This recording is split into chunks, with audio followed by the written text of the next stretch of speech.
साथियों जय Hind. Indian army Agniveer योजना को लेकर जिस तरह से भारत के हर राज्य के युवाओं में जो कि दुख है और निराशा है, उसके विषय में आज यहाँ पे एक बड़ी अपडेट देना चाहता हूँ कि जिस तरह से बच्चों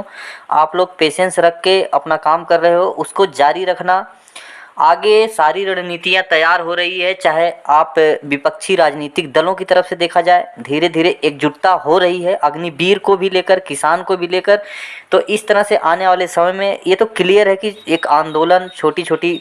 जो कि डिबेट बहुत सारे टीवी पे हुई, बहुत सारे जो भारत के परमवीर चक्र से नवाजे गए हैं और बहुत रिटायर्ड सेना अधिकारी ने बहुत सारी चीज़ें बताई कि अग्निवीर में बहुत खामियां हैं, बहुत कमी है, इसको नहीं करना चाहिए।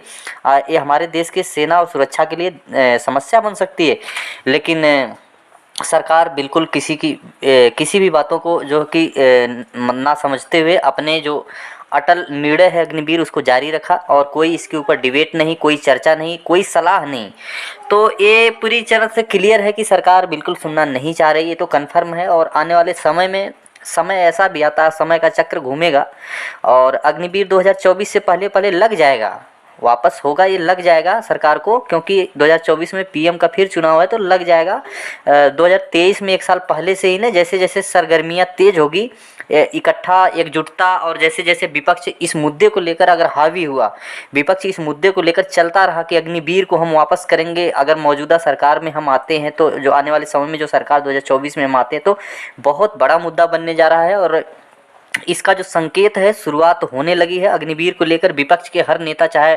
केजरीवाल साहब हों, चाहे अखिलेश यादव हों, और सत्यपाल मलिक गवर्नर हैं मेघालय के, हालांकि बीजेपी ने ही इनको बनाया है, इन्होंने भी खुलेआम मंच पे बोल दिया कि अग्निवीर बहुत ही गलत योजना है। और मायावती जी, चाहे उत्तर प्रदेश नीतीश कुमार, उधर स्टालिन, बहुत सारे राज्य के, जो कि सभी राज्यों में विपक्ष में जितने भी लोग हैं, राहुल गांधी से लेकर सोनिया गांधी से लेकर सभी लोगों के मन में रोष है कि अगर युवाओं को नापसंद है तो इसको वापस करना चाहिए। लेकिन सरकार बिल्कुल कोई सुनने को तैयार नहीं, डरा के जैसे भी है करके, चलो ठीक है आप जो कर रहे हो मोदी साहब बहुत बढ़िया कर रहे हो, आने वाले 2024 में इसका रिजल्ट आपको ज़रूर मिलेगा,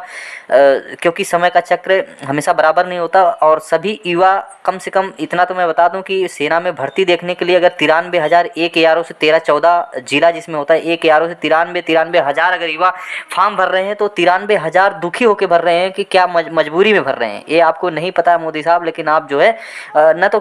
और बता दूं कि अगर इतनी ही अच्छी योजना होती तो जो रिटायर्ड जितने भी जो कि ऑफिसर हैं, general rank, colonel rank, major lieutenant general rank, major general rank जितने भी रिटायर्ड हैं, थल सेनाध्यक्ष रिटायर्ड जितने हैं, सभी ने इस चीज़ों को गलत बताया है। सिवाय आपके पार्टी में 2-4 जो राजनीतिक दल में हैं रिटायर्ड, उनके अलावा सभी ने इसको गलत बताया है कि अग्निवीर गलत संस्था है, गलत योजना है, इससे नुकसान होगा सुरक्षा के दृष्टिकोण से भी और भी जैसे रोजगार के दृष्टिकोण से भी दुखदायी की। रोजगार, सेना कोई रोजगार का जरिया नहीं है, कन्फर्म होना चाहिए। इससे पहले जो है कि जनरल साहब बता के, CDS साहब बता के गए थे, ठीक है। तो बहुत सारी चीज़ें हैं, चिंता नहीं करना, भरोसा रखना, आने वाले 1 साल के अंदर सरकार बिल्कुल दबाव में आ जाएगी। जब लगेगा, माहौल बनेगा, जब सारी विपक्षी दल पार्टियां इस मुद्दे को लेकर अगर हावी होंगी तो 100% बता रहा हूं कि सरकार बिल्कुल घिर जाएगी और मजबूरन इसको जो है वापस करना ही पड़ेगा, और होगा, ये कन्फर्म है। जब तक आप लोग जहाँ जहाँ भर्ती निकल रही शांति ढंग से देखिए, अगर आंदोलन, शांति आंदोलन की कहीं बात हो रही होगी तो इकट्ठा होइए और इसके ऊपर जो है कि अपनी बात रखते जाइए। Thank you.